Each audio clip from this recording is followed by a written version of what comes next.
Welcome back to Casefile X, where we uncover the darkest crimes of the rich and powerful, and the harrowing stories of victims who were silenced until now. Tonight, we bring you the chilling tale of Lauren Mitchell, a young woman whose life was stolen by a predator who terrorized women across the United States.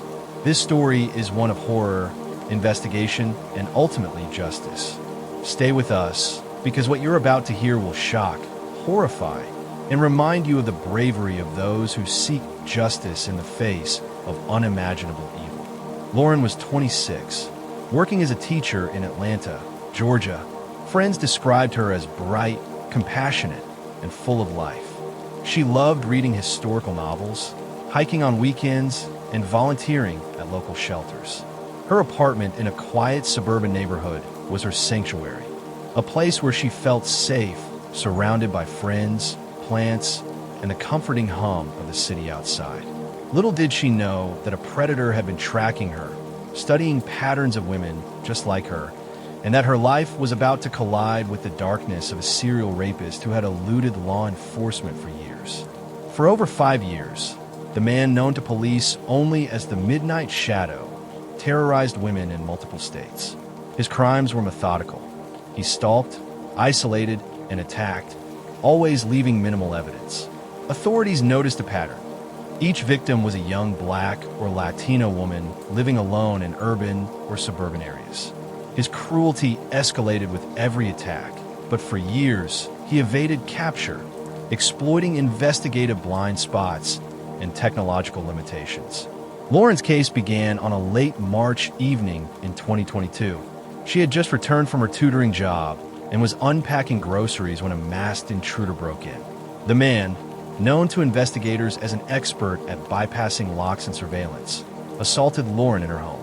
Despite her desperate attempts to fight back, the attack ended tragically, and she was left dead. Police were horrified by the brutality, but Lauren's death became the turning point. Forensic teams meticulously combed the scene, recovering partial DNA evidence that the killer had carelessly left behind, something he had avoided in previous attacks. Detectives from the Atlanta PD called in the FBI's Behavioral Analysis Unit, suspecting the work of a serial predator. Investigators built a profile. The man was intelligent, obsessive, and had deep knowledge of law enforcement tactics. He targeted women who were independent yet predictable in their routines. Using crime scene evidence, combined with prior unsolved cases across Georgia, Florida, and Alabama, authorities began to map his movements, looking for overlaps and patterns. A key breakthrough came when cyber forensics traced IP addresses linked to social media accounts of one of the predator's prior victims. Investigators discovered he used burner phones and VPNs to mask his activity, but subtle mistakes, a reused nickname, a forgotten browser cookie, provided the first digital thread. Through painstaking analysis, detectives narrowed the suspect pool to men in the southeastern United States with prior convictions for sexual assault. A surveillance operation was launched. Every pawn shop, motel, and gas station along the predicted route was monitored, and every suspicious digital footprint cross-referenced with law enforcement databases. The investigation also relied on survivor testimonies from previous attacks. Women who had escaped described similar methods. The predator used deception, charm, or threats to isolate his victims. Their statements allowed profilers to anticipate his next moves. One survivor, who had narrowly escaped in Savannah, provided a crucial detail. The attacker had a distinct cologne and a unique tattoo on his forearm. This information, combined with forensic and digital evidence, created a composite picture that would ultimately narrow the suspect field to a single man. 35-year-old Adrian Mercer, who had a long criminal history and had recently moved between states. Authorities coordinated a sting operation. After weeks of surveillance, Mercer was caught attempting to enter another woman's apartment. The FBI and local SWAT teams surrounded the location, using careful negotiation tactics. When he realized he was trapped, he attempted to flee but was apprehended without incident. DNA evidence, fingerprints, and digital records tied him conclusively to Lauren's murder and multiple prior assaults. The trial became a national sensation.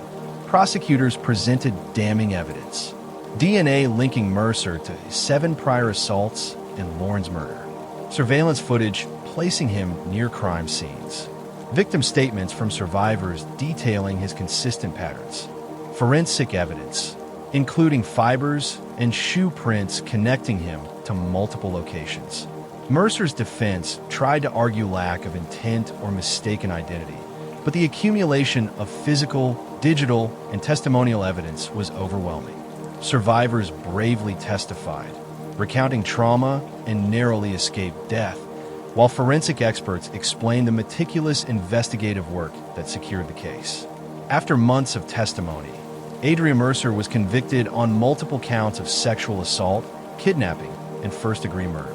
He received multiple life sentences without parole, ensuring he would never harm another person. Lauren Mitchell's story, though tragic, became a rallying point for advocacy. Local authorities updated investigative protocols for serial predators. Law enforcement agencies increased coordination across state lines, and survivors spoke publicly, inspiring policy changes to protect women. Community groups created support networks for victims of sexual assault, emphasizing awareness, early reporting, and self-defense education. Lauren's family, while grieving, honored her memory by establishing a foundation dedicated to assisting survivors of violent crimes, providing counseling, legal aid, and resources to help rebuild lives. This case is a stark reminder of both human cruelty and resilience. While Adrian Mercer represents the darkest capabilities of obsession and violence, the bravery of Lauren's story, the persistence of investigators, and the courage of survivors demonstrate that justice can prevail even in the face of horrific crimes. Thank you for watching this episode of Casefile X. If you want more stories of survival, justice, and the crimes that shock the nation, don't forget to subscribe to the channel, hit the like button, and turn on the bell icon so you never miss our next investigation.